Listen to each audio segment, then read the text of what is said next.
Welcome back to the Pesky Report. This is episode 533, brought to you by Beyond the Monster.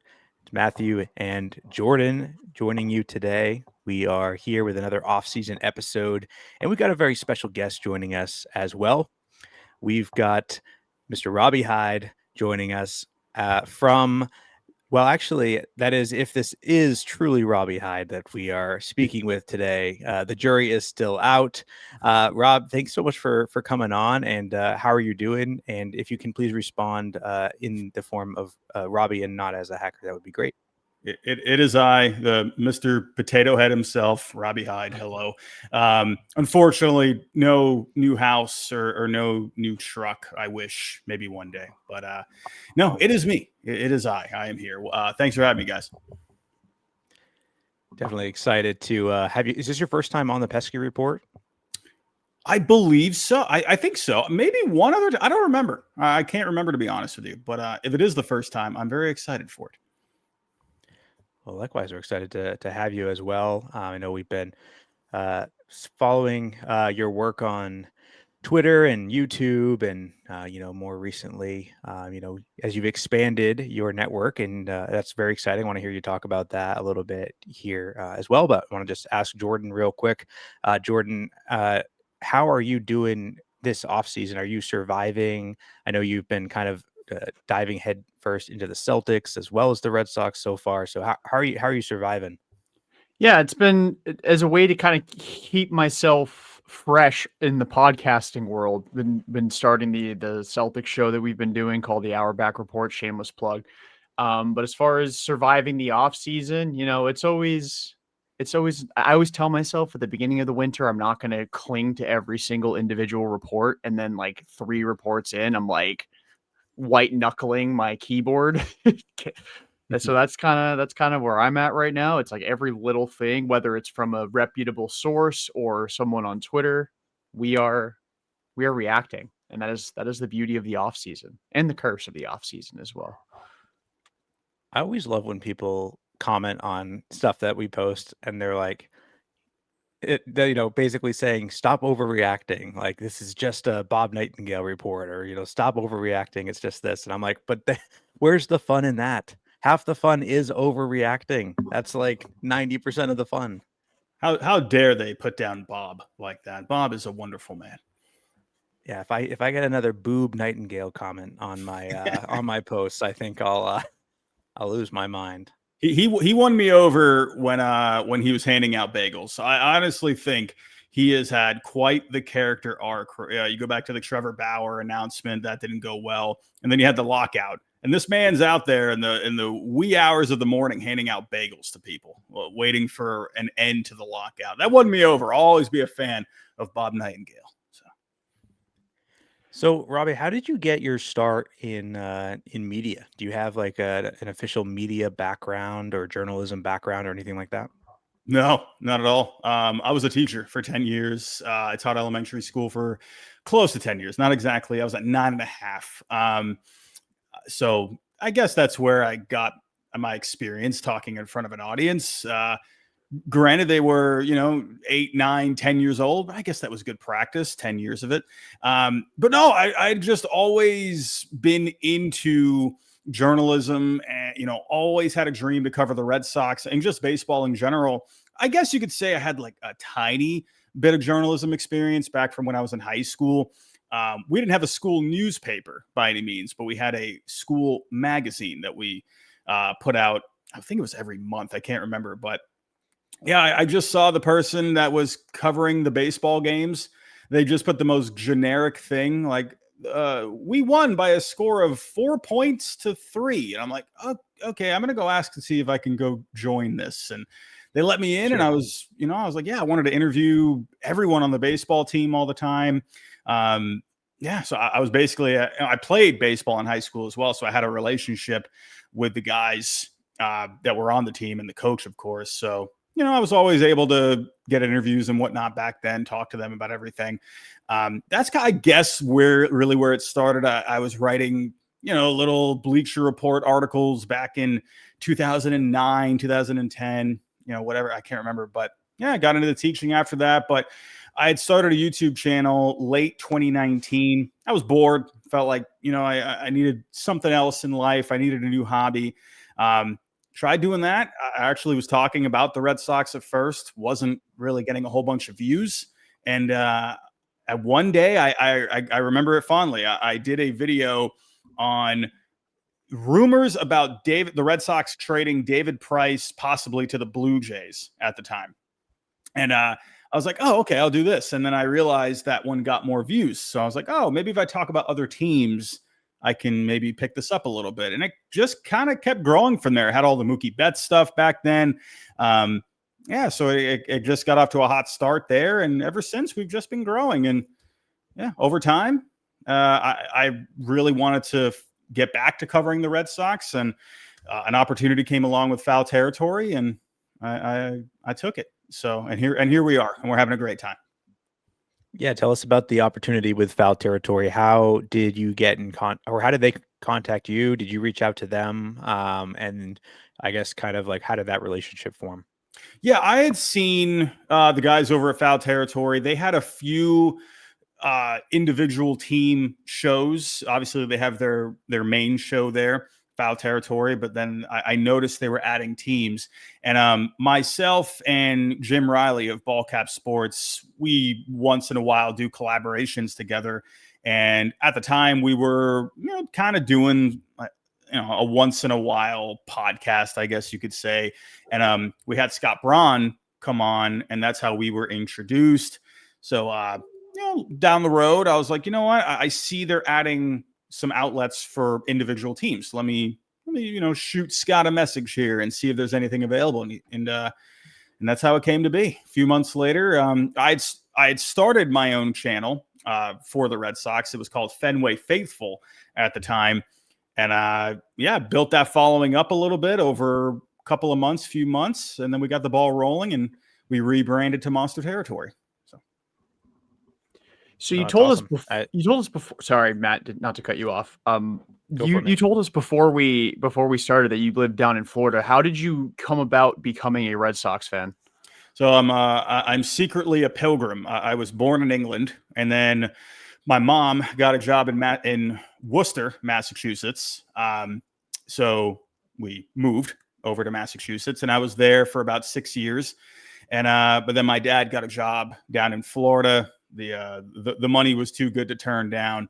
So I was 14 at the time. So you're just going into high school and moved on down to Florida, but the fandom was still very strong at the time. I was just getting into my own as a Red Sox fan at the time in high school down here in Florida. Everyone loves the Gators, college football, just all the way around, the Dolphins, all the Florida teams. So I stuck out like a sore thumb because, one, I'm a ginger, and two, in high school, I wore a Red Sox jersey to school every single day. I was a freshman at the time, and all the seniors, they love to pick on the freshmen, and I just always stuck out with my Red Sox jerseys. It was literally every day. I think I wore the home jersey on Mondays. I think I wore the away on the Tuesdays. I think I wore the alternate reds with the blue stripe going down the middle on Wednesdays. And I think I had a couple of jerseys that I wore Thursday, Friday. I was the Red Sox guy in Florida. So even though we weren't in Massachusetts anymore, I kept that going. So, do you have any deep cuts as far as like the jersey, like the player on your jersey, or was that kind of were you the traditional like David Ortiz jersey, the Trot Nixon jersey? My favorite one that I held on to for the longest, and I just couldn't wear it anymore because it was getting holes, was a red Trot Nixon jersey. I loved it. I absolutely love that shirt. I can't believe how I hung on to it. I wore it so much. It was, I missed that shirt. I'm trying to remember which other ones. I think I had a Coco Crisp because I was really hyped when they got him after Damon went to the Yankees. I can't remember. I don't know. I'd have to think about it. It was so long ago. I think I had a Mike Lowell one as well. I had a Manny. I know I had a Manny, but Trot Nixon, that was always the guy I felt like I connected with the most. I just love the way that guy played. He was the original Dirt Dog. Having the holes in the jersey too also is very indicative of the way Trot Nixon played the game. So Yes. very, very fitting. Was Trot Nixon your favorite player growing up? Yeah, when I was young, when when I moved to Massachusetts, I didn't know anything. I'm 7 years old at the time. I was my dad. He was a big Arsenal fan. Unfortunately, I know a lot of Red Sox fans. They support Liverpool, of course, Fenway Sports Group. But my dad, massive Arsenal fan growing up. So that's all I knew coming over to Massachusetts. And then I slowly found out how big the Red Sox were. And then, everyone loved Pedro Martinez, of course. But to me, I just had a thing for Troy O'Leary. I don't know why. It was just, I believe it was Trot Nixon, I would say. That was the guy that I don't know, I just connected with him the most. I just loved the way he played. We had a lot of people who make comps with Wilyer Abreu and Trot Nixon as far as the style of play. As someone who, if you're growing up saying like, oh, I really love Trot Nixon, do you kind of see that, recognize that in Wilyer Abreu? And do you think like that could pave the way to Wilyer Abreu being your new favorite player now? Or do you feel like you've evolved to like a different type of player that you gravitate towards? It's funny. I remember, I think it was last year, and I don't remember what the tweet was, but I remember, people were talking about the idea of maybe trading Wilyer, and I was like, oh man, like, no, you can't trade him. He reminds me a lot of Trot Nixon. He's like that sort of heart, soul, whatever you want to say, of the team. And I just felt like that's a kind of player. Sure, could you use him in a possible trade package to land someone? Yeah, but I think with what he brings to the team, just from a competitor standpoint, his defense obviously in right field. I'm a big sucker for defense. I see people all the time like, oh, the offensive numbers weren't really that great, but then I'll always look at the defense and be like, you know what? He's still very valuable, okay? Because he is great in the field. Luckily for Wilyer, he's got the offense too. But I just think he brings so much to the team. So yeah, I think he brings those intangibles like Nixon did. It's pretty crazy too, because I remember when he came up, they were throwing him in center field a little bit, and he had some struggles early, and people were already abandoning ship on him because he couldn't play center field. And like right field is basically another center field at Fenway Park, and he plays that like, he's an all-world defender out there. Like there's a reason he's won 2 Gold Gloves playing the hardest right field in the sport. Yeah. Well, you mentioned people bringing up Wilyer Abreu in trade packages. I think this might be a good transition into talking about, this offseason and some of the latest rumors. And I guess, obviously, there's nothing concrete. We've got the winter meetings next week. You said you're going to be there in person. Are you going there for the entire time? Yeah, I am about 25 minutes away from there. So there's really no reason for me not to be there most of the time. I'm still trying to figure out like if I'm going to be doing live shows with Monster Territory there. I know Foul Territory has a spot rented out. Got to figure out the logistics, but I plan to be there as much as possible. As early as I can get there, right? I'm a gym rat, so I got to figure out when I got to go get a nice little workout in, because I do plan on being there all week. I'm gonna have to take the week off of the gym, to be honest. I can't miss any of that. So I would hate to not be there when something big happened. Bradfo did say on Baseball Isn't Boring yesterday that apparently Scott Boras likes to go and walk on the treadmill every morning for like an hour. So there could be some like really good opportunities to network here, if you just plan it out right. If I run into that man, I don't think I'd be able to use any of the equipment there, because I don't plan on staying overnight or anything. But if I can find a way to walk on the treadmill next to Scott Boras, I will do my darndest to try and make that happen. I would have a lot of questions. Just come up with a really good like intro with a lot of puns in it. That'll get his attention. Good old Scott Boras puns. Gotta love those. I'll turn it over to Jordan here in a second, but I'm curious to know because we've kind of talked about this a little bit in the last couple episodes we've done. But Robbie, if you had to look at the end of the offseason and you're looking back on everything that Craig's done, what would the ideal offseason look like from here on out for you, for the Red Sox to kind of fill out this roster and complete, what you would say is not just maybe, I guess I'll 2 follow-up questions, but like, what would that look like? And would that to you be a World Series contender team? Or do you think that it's just like, hey, this is a really competitive team, it's realistic and has a good chance to compete deep into the playoffs? What I like about this offseason compared to last, there's similarities between the two based on being aggressive, but I like this offseason a bit more. But then again, I think you could also say that I maybe find it slightly more boring because I know exactly what the needs are, right? We all do. We all know you need. We did get Sonny Gray. I did like the move. That is a heavily debated topic on whether or not he is the answer behind Garrett Crochet. But nonetheless, it was an upgrade for the rotation. Could they make one more? I think you could. I've talked about Sonny Gray. I look at him as like a 6 out of 10, maybe a 7 out of 10 as a number 2. Or as a 3, I think he's like a 9 out of 10, right? So I think they could make one more upgrade in that rotation. Then again, you do have a lot of depth. So I wonder if they could revisit the trade market because they do got a lot of guys here. You got to figure out where are you going to be putting these innings. Sure, guys like Early and Tolley could get more time at AAA, but you just wonder how this is all going to shake out. And then the other thing, we've talked about it ad nauseum at this point. You need a power bat. You just do. You need to bring Bregman back. I think getting back to the intangibles. If you're going to make a comp with Bregman, I think you could say he's a more kind of reminds me of Pedroia a little bit, maybe a little less outspoken. I would say he's like a lead by example kind of a guy. I think you needed someone like him on this team, in this organization, to bring a winning mentality back to Boston. I think they were lacking that a little bit. Sure, you had Rafi, but just because of the lack of success they had been having, I think they needed to make an impact move like that last offseason, bringing someone like him in. And I think you need to keep him around, because he's still going to be productive for you. He, to me, is like that face of the franchise kind of a guy, right? That really represents the organization in a positive way. I would love for him to stick around. Of course, there's other options you could turn to if he doesn't and he goes elsewhere. But whether or not, him, you need power in the middle of the order. They were 23rd in home runs after they traded Rafi.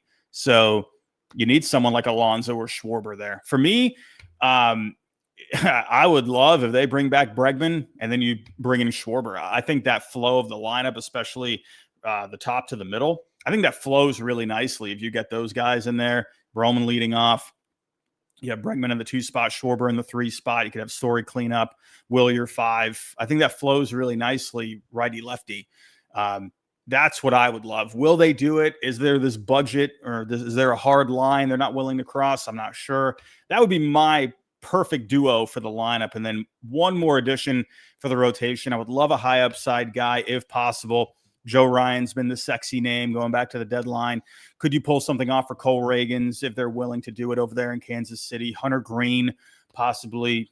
I wonder if as we get closer to spring training and if team needs are not filled, right? If the Reds, Royals, they still haven't found that bat, then maybe they could be open to moving a big arm like that. Maybe you could do something with Duran if he's still with the Red Sox at that point. So that's kind of where I'm at with what a dream offseason would look like.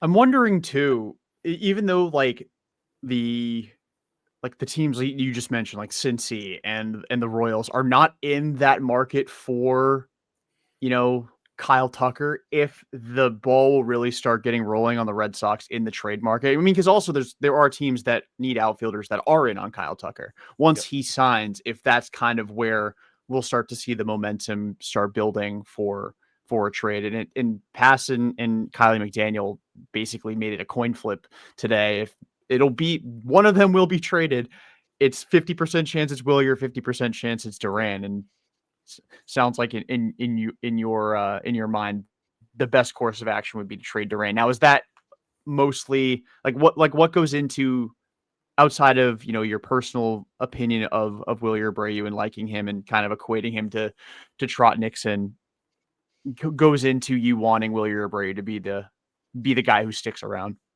Well, I look at it from a couple of different angles. I look at it from the defensive point of view, where you got two Gold Glovers with some upside offensively in Seti and Willier. Roman Anthony's not going anywhere. And that to me makes Duran kind of the odd man out. But then I also look at the fact too, he has very good trade value. People, Red Sox fans, I see a lot that they're very down on Duran. He didn't post the 2024 numbers, but he was still very good last year. He had a couple of moments that really soured a lot of people's taste on him, I would say. Key errors, right? You had one in the postseason there, but he was still a 4-win player. He was still very good. And when you combine the fact that he's on a cheap arbitration salary under $10 million, and he's going to bring you that production with 3 more years of club control, he's got very good trade value. Willie Abreu also does. But with Duran, he's going to have more because he's shown more of that offensive upside. So the projections are going to be stronger with him, at least as of right now. So when you combine all those aspects, he's going to have more trade value. And if you're going to go land a high upside pitcher out there, do a swap, I think Duran's the guy. So I think Duran is the odd man out. And I don't mean that in a negative way, because I really like Duran. I just think analytically and just kind of the feel that I'm looking for in the outfield defensively, I think he just makes a lot of sense to move. And again, that's not me hating on the guy. I'm just looking at it. What is going to be the most productive way to improve the roster? Now, obviously, there's been reporting that I think came out this morning from Passan and Kylie McDaniel that said that the Red Sox and Craig Breslow seem to be valuing Jarren Duran at his 7-WAR peak from 2024, as opposed to his 4-WAR season that he had last year. And that's kind of creating this over asking that they're, I think it was reported that the Royals said, hey, the Red Sox asking price for Duran was too high right now. Yep. Speculated that they were asking for Cole Reagans, which would make sense.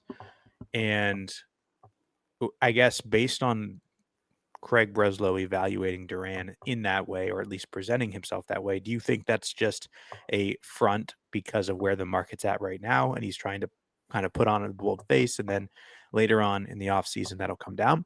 And then my follow-up to that is, if for whatever reason the market doesn't play out the way we want, would you be okay with, quote unquote, settling for a Duran for an, Lodolo trade, or a Duran for a Berrios trade or something like that, where maybe it's not that sexy name, right?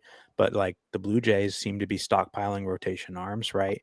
So maybe someone like Berrios is now available in a trade, and they were, supposedly in the Kyle Tucker market, but they also might be in the Bo Bichette market, and not both. So if they sign Bo Bichette back, does that mean they still want an impact outfielder? And if that's the case, maybe a trade like that might make sense. And I haven't heard that really brought up anywhere. So I guess, what do you think? Kind of what's your take on that, Robbie?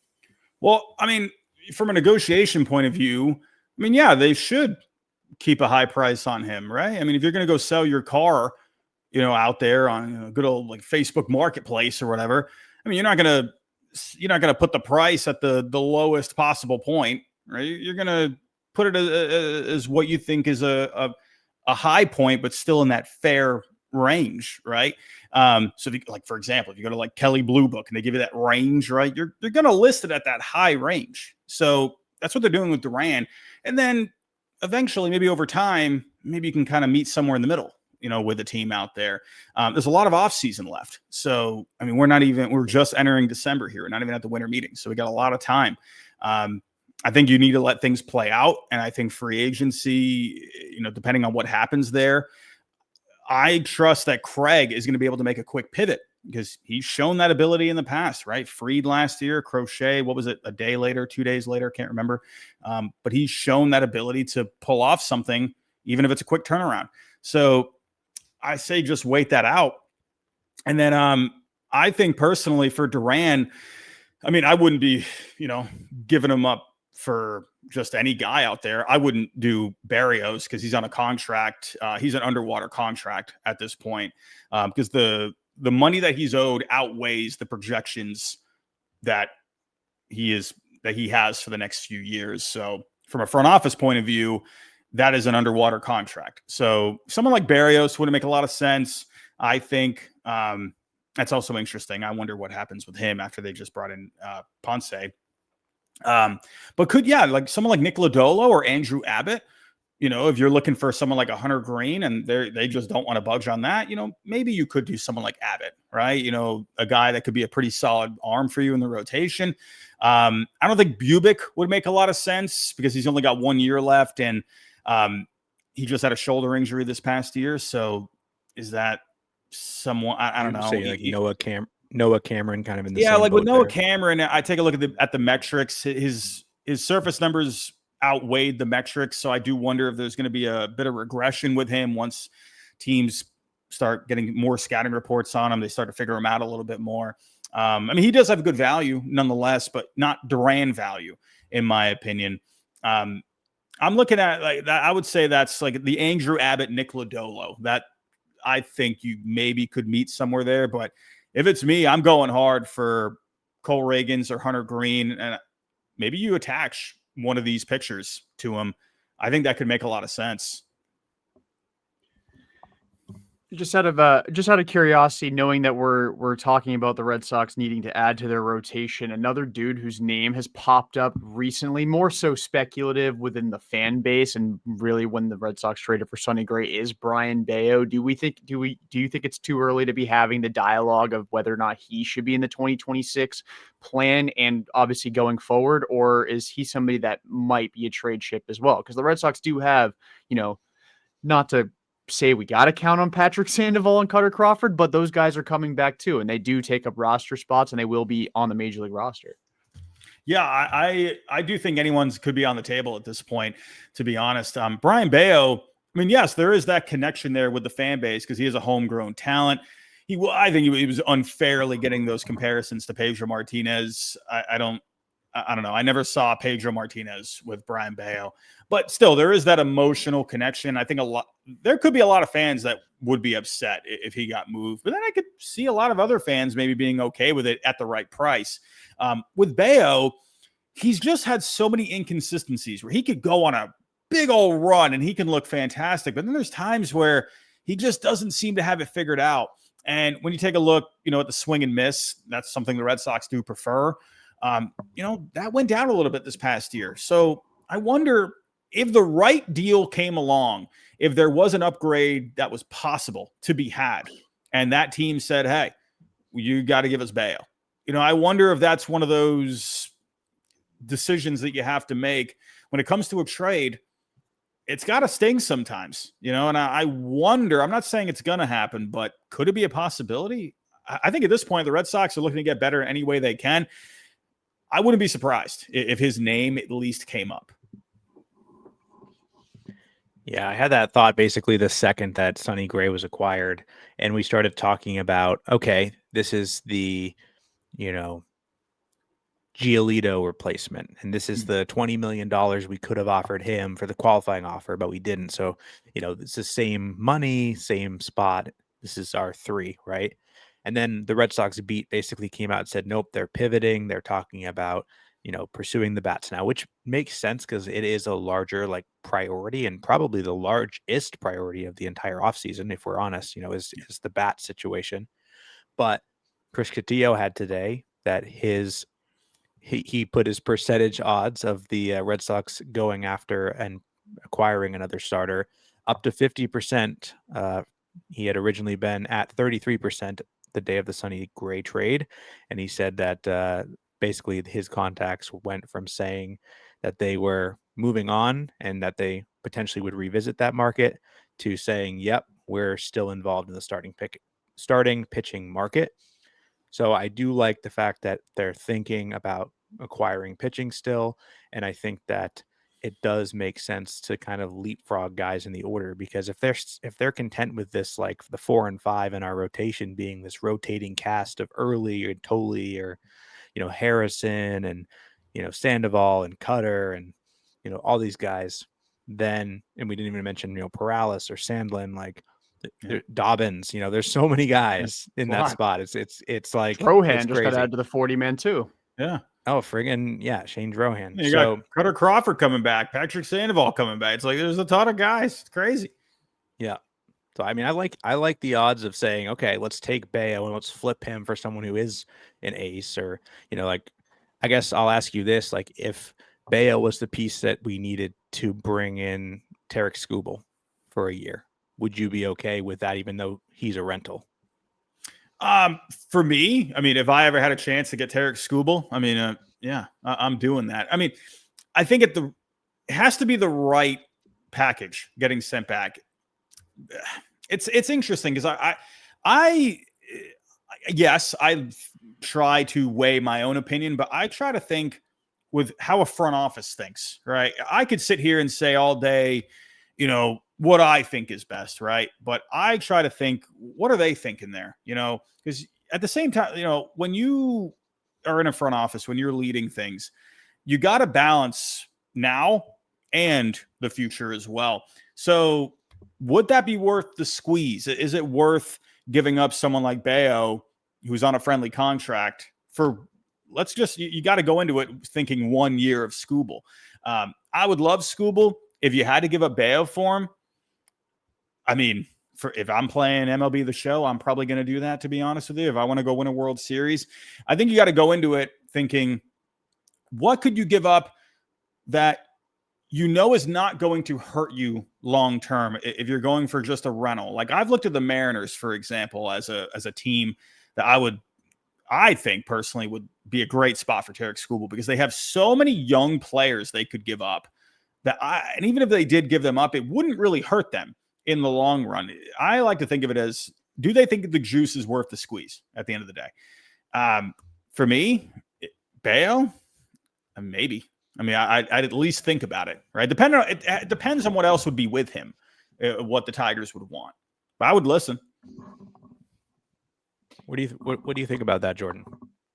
Would I trade Bayo for Tarek Skubal? I think there's, like Robbie said, it's very difficult to kind of pinpoint what the rest of the package would look like. So it's kind of hard. Like, you're kind of sitting on the fence there. You're like, if Bayo's the headliner, but they're still giving up like 5 players for him, it becomes well, who's the other 4 players that they're giving up? But Bailey brought this up when we talked about it on the last episode, like comparing Skubal to Juan Soto from 2 years ago. I mean, Skubal's a little bit older, obviously a pitcher. Pitt plays way fewer games over the course of 162. But like, how crazy are you willing to get for 1 year of the best pitcher on the planet? And especially when you are coming from a position of having the 3rd best pitcher on the planet already, like at least like definitely top 5 in Garrett Crochet. Like 1 year of that, like that's like having 1 year of Judge and Soto in the lineup. And that trade cost Michael King, Kyle Higashioka, so 2 legitimate MLB contributors and a fringe all-star caliber starter, and some tweener prospects, swingmen like Johnny Brito and Randy Vasquez. I mean, it ended up being a relatively light package going back to San Diego. But like, I use that as the blueprint. And if Bayo is the Michael King in this situation, I think that's honestly not a horrible comp. King's a little bit more talented, but yeah, I think that's the blueprint you got to follow. And I'd be willing to make the Red Sox equivalent of that trade for 1 year of Tarek Skubal. It's too enticing of a 1-2 punch at the top of the rotation. Like, especially in a best of 7 where pitching is like paramount, knowing you get 4 games of Crochet and Skubal, like it's almost inexcusable to lose that series. Yeah, I think I'm in that same boat. It's like, obviously it depends on like, how are they asking for multiple major leaguers, and like, at that point, have we filled out the rest of the bats in our lineup? Like, is this going to deplete us where now we're hurting the offense? But I think there's a world where if you do mimic the Juan Soto package, it makes too much sense. Like, I think every time one of these trades goes down, like whether it's the Corbin Burns trade or the Juan Soto trade, right? Like, you always look at it and think, we could have done that. Like, that's not that much. Like, that package, like, we could have done that. And that's not even to say that they're bad trades. It's just like we have the equivalence of that, And you think about like some of the prospects that maybe we held on to for too long, like Bobby Dahlbeck, in 2021, or David Hamilton last offseason, or just people that we kind of hold on to sometimes past their peak of value. I feel like if you have a chance to get something that's somewhat of a sure thing, you should take that chance, 10 out of 10 times. But there's a risk that it backfires, obviously. Yeah, I was kind of just looking at what maybe a comp could be. And let's say it's Bayo, right? Bayo's the Michael King.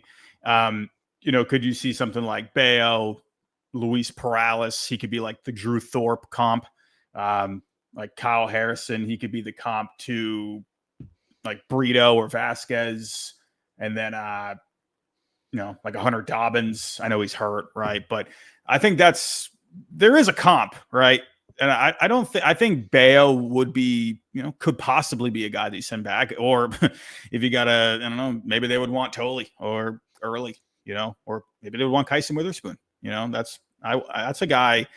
They traded away Brady Montgomery, right, for Crochet. I mean, that was 2 years of Crochet, but I think there is a comp there.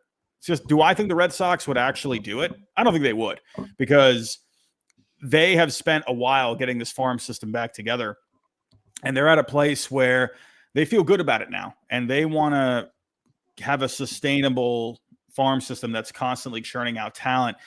Do I see them just blowing it up? Or not, I don't want to say blow it up, but giving up a lot of talent like that for 1 year of a guy. I mean, it is Scooble, so anything is possible, right? But I don't know. I wonder if the Red Sox would pause on that, and try to go for someone with more control.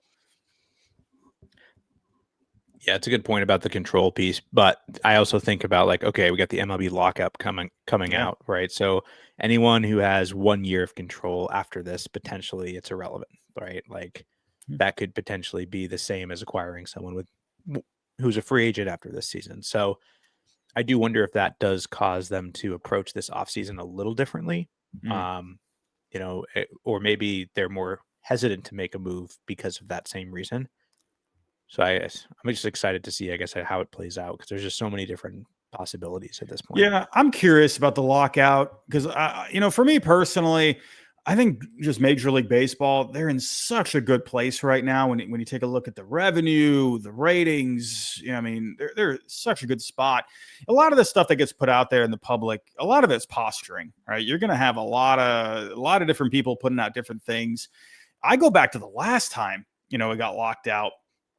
I felt like it was in just a much weirder spot at that time, because you're coming off of the COVID stuff, and things are just in a weird place. I felt like this time around, I know there's different things that are going to have to be taken care of, but I think of the fact that you didn't miss any games, right, the last time, and I don't know, I just have a feeling that they'll figure it out, But then again, I do understand where you kind of want to proceed with a bit of caution, though. You're right. There is that lack of the lack of a known outcome here. I mean, right. We know that baseball isn't gone forever when the lockout happens. We just don't know how much of that season disappears. And I think for me, the thing that makes Scooble even more interesting as a trade chip, because it's in a way similar to when Mookie got traded in 2020. Like, I wonder if had COVID shut down baseball before Mookie got traded, how that whole thing unfolds. Are they able to negotiate with Mookie and get an extension done then? Because he signed for less than what he was reportedly asking for in Boston at that point with the Dodgers. So does the security of does not knowing whether or not the regular season is going to start on time next year, which also, throws a huge wrench in how the offseason is going to go, does that increase the incentive for Scooble to sign an extension? Is he more motivated to do that? Yeah. If not knowing what the offseason is going to look like next winter. Yeah, a lot of factors come into play. I know that today there's been a lot of conversation. Well, I guess really it started at the beginning of the offseason, but I feel like it's the last couple of days it's picked up steam is around another trade candidate. This is, Ketel Marte from the Diamondbacks, second baseman. Obviously, the Red Sox have been linked to Marte now at this point a couple of different times. What's your, like, I know you didn't mention him as like an ideal piece of your offseason. If, hey, this isn't my dream resolution is to bring in Marte, but do you think that if the Red Sox were not able to bring back Bregman, that it would be a good idea to pivot to bringing in Marte? Yeah. And, I guess, like, what's your take on the contract situation and his defense situation? Oh, I would love Marte. I mean, to me, I just love the idea of Bregman and Schwarber. I would love that. But, if the reports are indeed true that they're only going to sign one guy to a big contract and they go for more of a complimentary piece, I think Ketel Marte would be an excellent complimentary piece. I mean, what a great bat that would be. Jordan, I think you mentioned today about, he could have some time at DH. I wonder how the Red Sox would do that. I don't think you should, but how they think about that. I also wonder too, I saw someone bring up a good point. I don't know I can't remember who said this, but I do wonder because there were some, I don't know, it was kind of a weird thing last year where there was stuff in the clubhouse going on, but then other guys stuck up for him. So I don't know what was happening there. Big market in Boston, I wonder if that's something the front office would think about as well. The player, though, oh, yeah. I mean, I would love someone like Ketel Marte. That would be great. And you could have Meyer at third base. I know he's had his stuff where, being able to stay on the field has been a bit of a tough go for him. But, man, if you could get Marte in there, rotate guys around, keep guys fresh, I think it's a great idea. I just wonder if the Red Sox would, because – I just wonder how they view like a rotation like that. It seems to be what Breslow keeps saying he wants to do at DH, and it like you mentioned, because I know we had this conversation on Twitter today. Like that seems to conflict with what Cora would want to do. But I also think like Cora is at his best when he is literally being a mad scientist and like piecemealing the lineups together and making a million roster changes and having these platoons and whatnot. Like it's such an interesting concept that it just feels too good to be true sometimes. Like I feel like of all the teams that could acquire him, I mean, Tampa Bay makes the most sense because he's a guy making well below market value, and they have a ton of young pitching to trade to Arizona. But I don't think the Red Sox are a distant second place. Like I think they make a ton of sense for Ketel Marte if that's a route that the Diamondbacks are really willing to go. Yeah, I mean, you go back to the trade deadline. I think I don't remember who's said this. Maybe Rob Bradford had said this. Sorry if I'm getting that wrong. I think Connolly Early had popped up in Merrill Kelly talks. Could that be something where if Marte was on the table, could you revisit something like that? Yeah, I mean, I love the idea of having Ketel Marte. I also just I try to think about all the little things, again, that the front office would think about.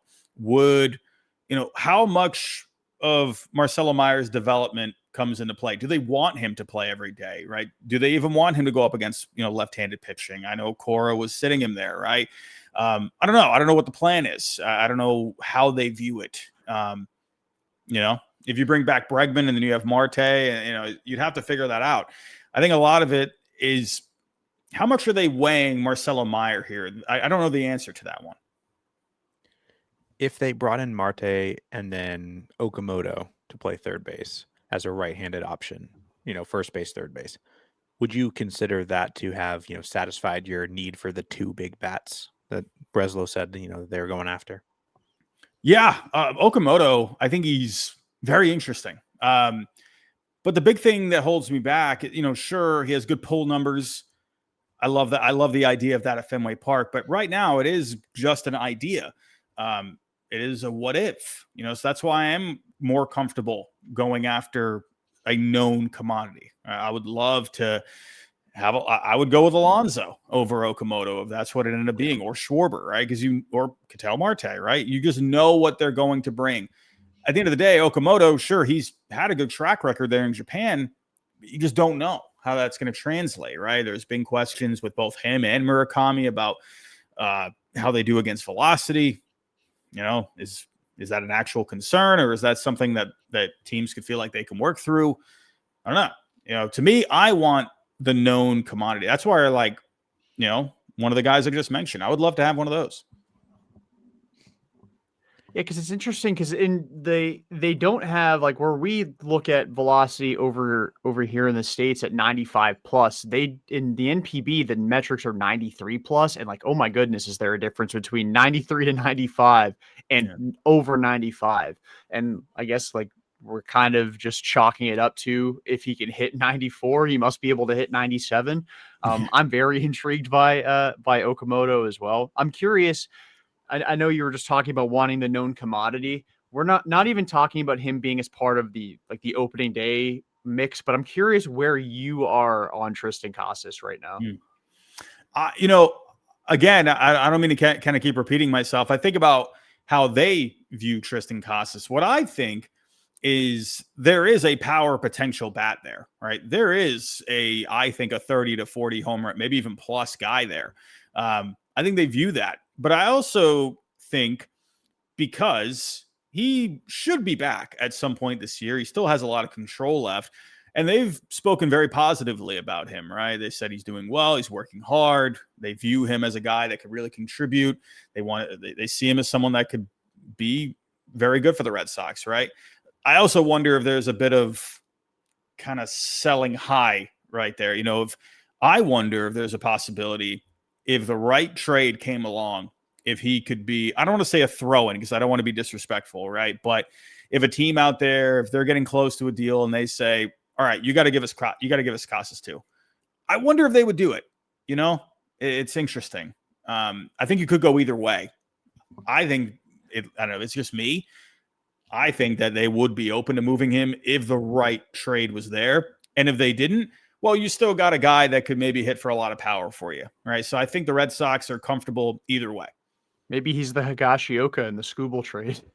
Yeah, I mean, you never know. It's like, that's where like if you did bring in Alonso, for example, or Okamoto, whatever it may be, Casas, he wouldn't really have to rush back. And I actually think that could be a pretty positive environment for him where you got a guy where someone solidified at first base, and then Casas can kind of just ease his way back, right? You can go to Worcester for a little while and then take his time, and when he's ready, he's ready. And then if he comes back, just what he was doing a couple of years ago, then, hey, that would be a positive, right?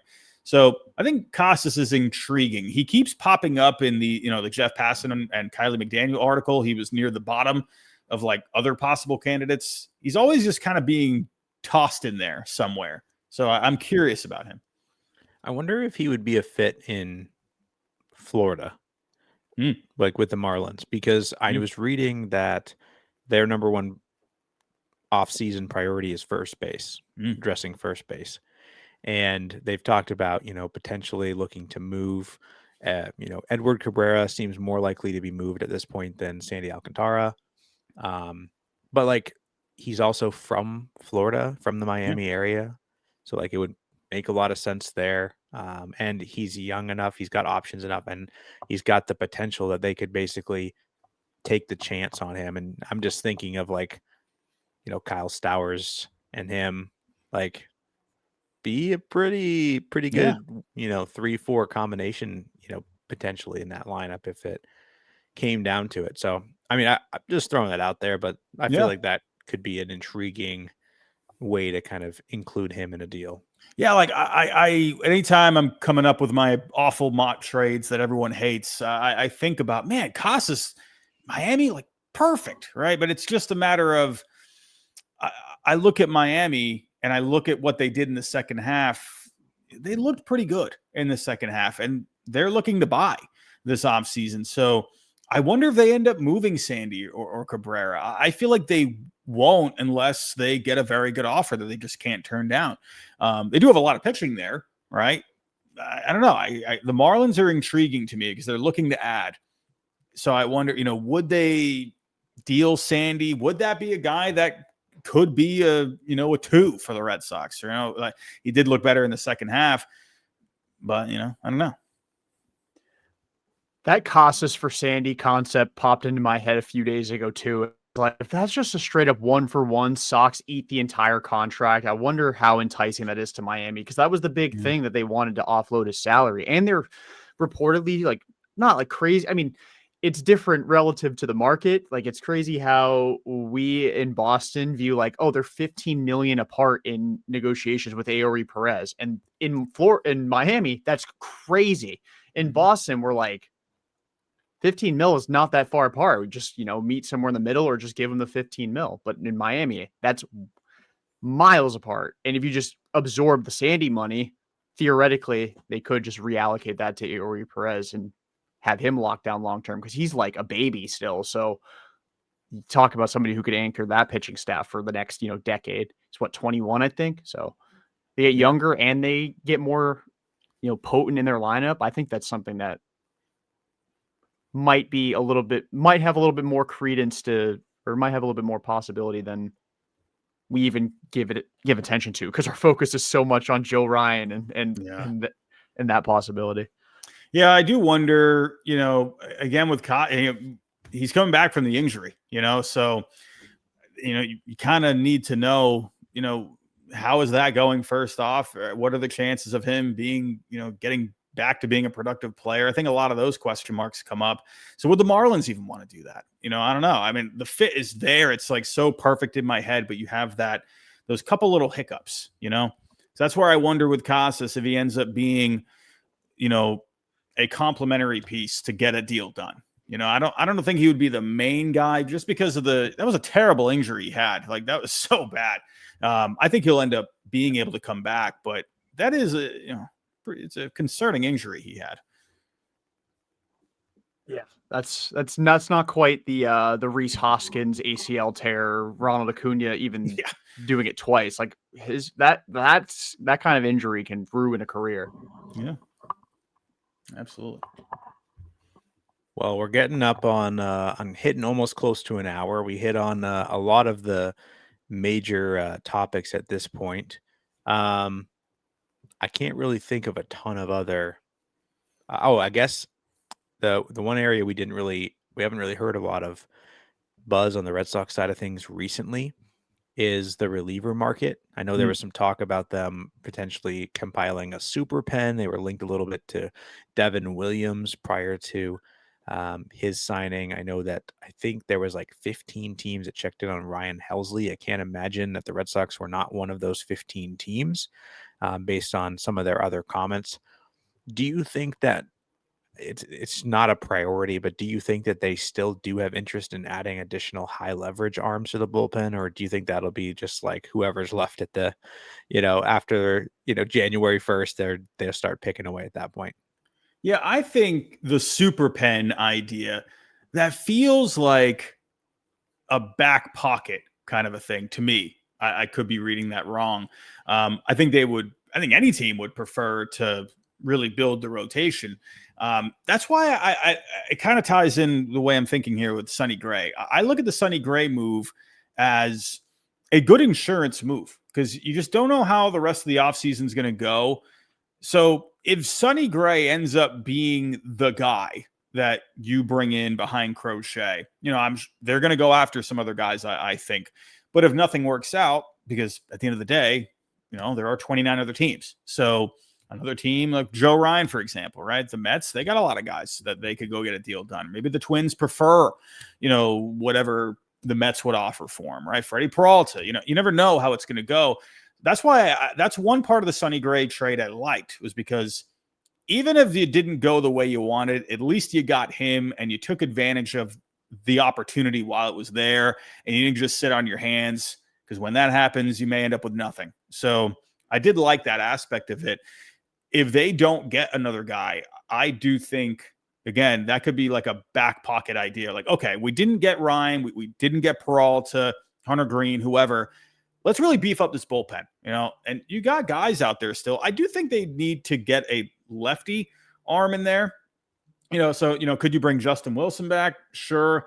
I'm looking at a guy like Caleb Thielbar, who looked good last year. Could you have a reunion with Steven Matz?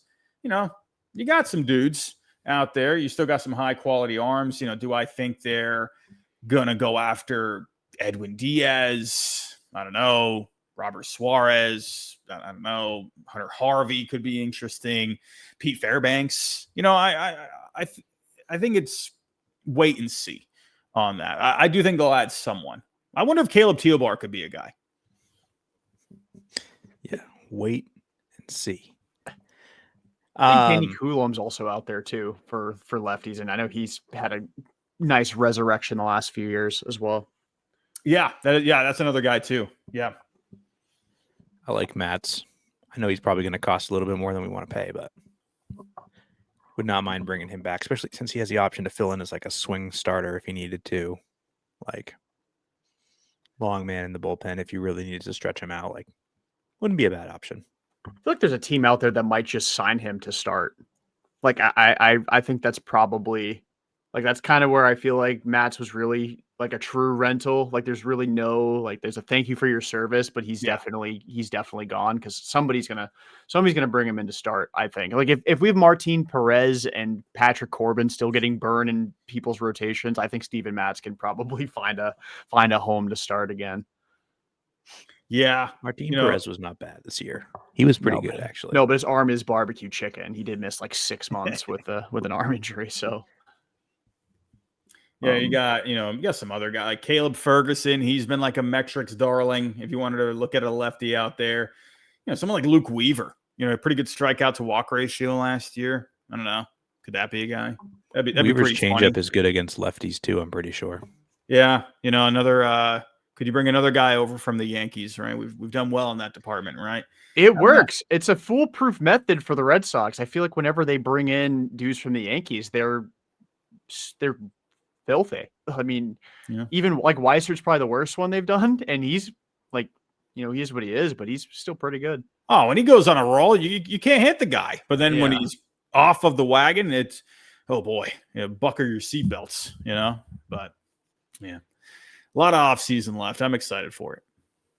For sure. I'm curious, and this is my personal last question, just as like a fun little thought exercise. Is there any player out there that, whether they've been talked about or not talked about, that has caught your eye and you're like, why aren't we talking about them as a fit for the Red Sox? Doesn't have to be pitching, doesn't have to be any position in particular, but just somebody who tickles your fancy on the free agent or trade market.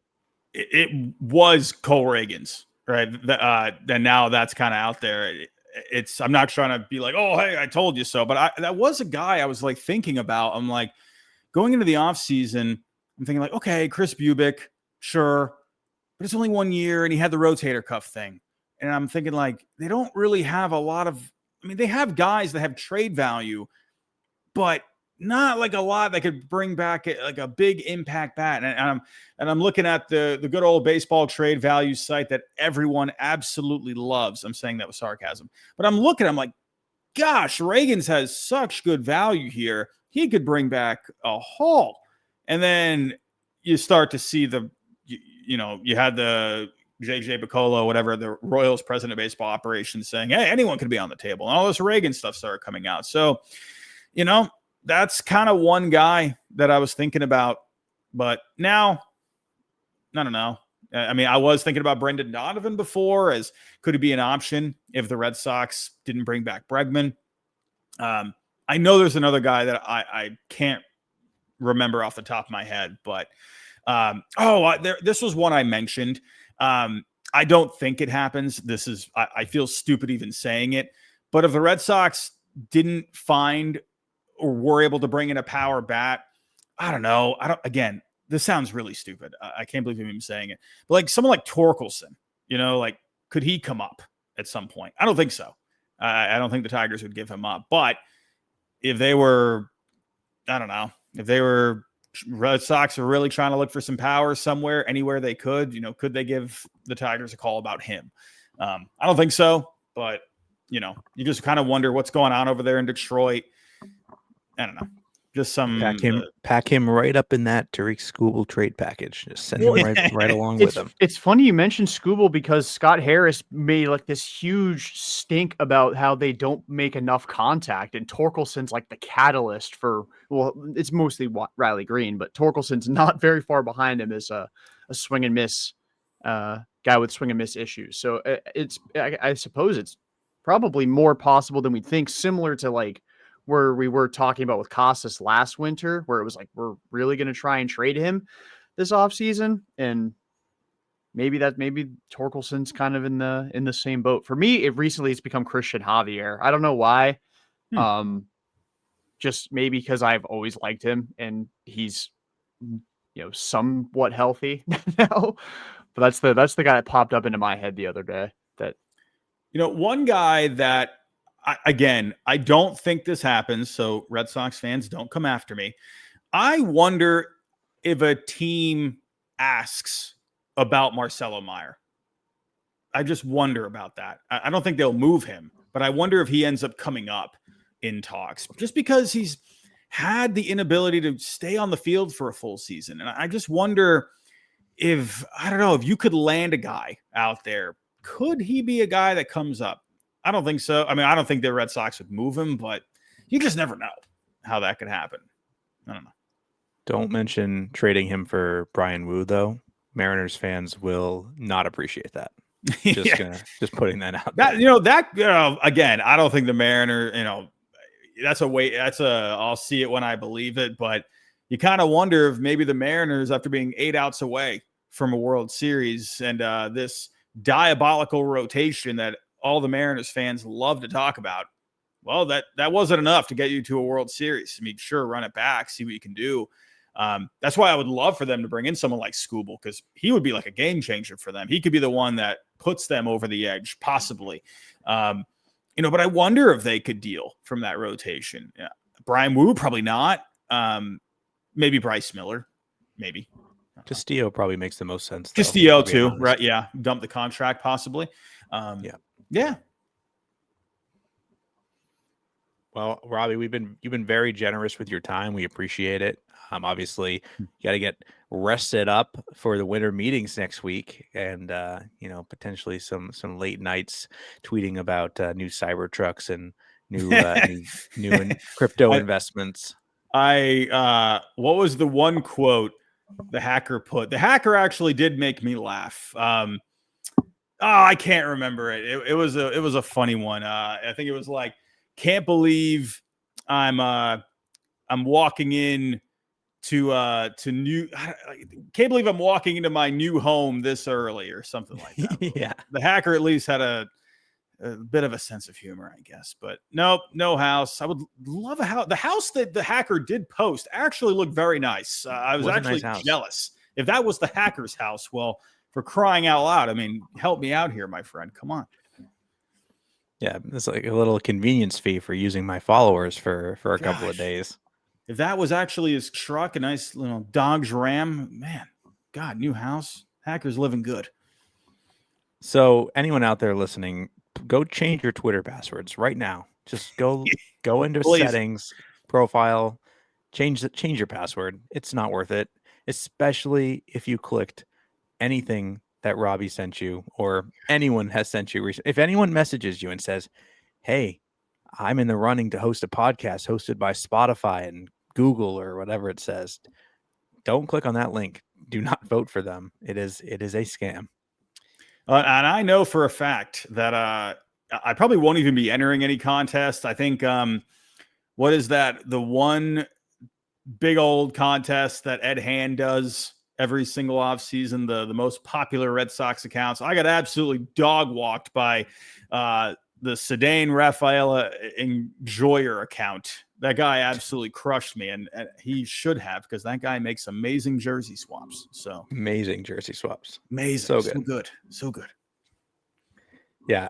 For what it's worth, I'm not going to reveal who I voted for in that contest. But I actually voted for him because I'm like, listen, my mock trades are anytime I post an idea, they're terrible. So you know what? I'm going to pick the guy that makes all these players look so good in a Red Sox jersey. If it makes you feel better, though, I'm pretty sure it was Jake Yazie's spot that he took, and Jake would have dog washed you too. So Yeah. not I don't in remember a- whose spot he took. It was I don't remember. It was either- Whoever it was probably would have wrecked. it was me. a Section 10 somebody. It was either Jake or like Bags 2K or their producer or something like that. I can't remember. Those guys, they're so good. Yeah, we're not winning any contests anytime soon, so please don't click any links. Where can people find your stuff, though, Robbie? You can find my potato face at Ginger Snap Hide, probably the worst Twitter handle you could ever have, honestly. You can find me there, and then good old YouTube, right? If you want to watch my potato face, just type in my name, and you'll find me. I stick out like a sore thumb. Have you ever considered changing your name on Twitter, or do you feel like it's just like at this point, You can't? it's kind of one of those. Some not very nice person a couple of weeks ago said, "Oh, when I got hacked." And they said, "Oh, with a handle like that, you deserve to get hacked." Well, all right, you're kind of right, honestly. But no, that was something from high school. I don't know why. That was just because people would say, "Oh, it's the Ginger," and someone was like, "Oh yeah, he looks like those Ginger Snap cookies," and someone just said, "Oh, hey, it's Ginger Snap Hide," and I'm like, oh, I guess I could use that as like a username. So. You're like, what you thought was going to bring me to my knees in weakness has become my strength. Look at my empire. We And might have to change it at some point. Maybe, I don't know. We'll see.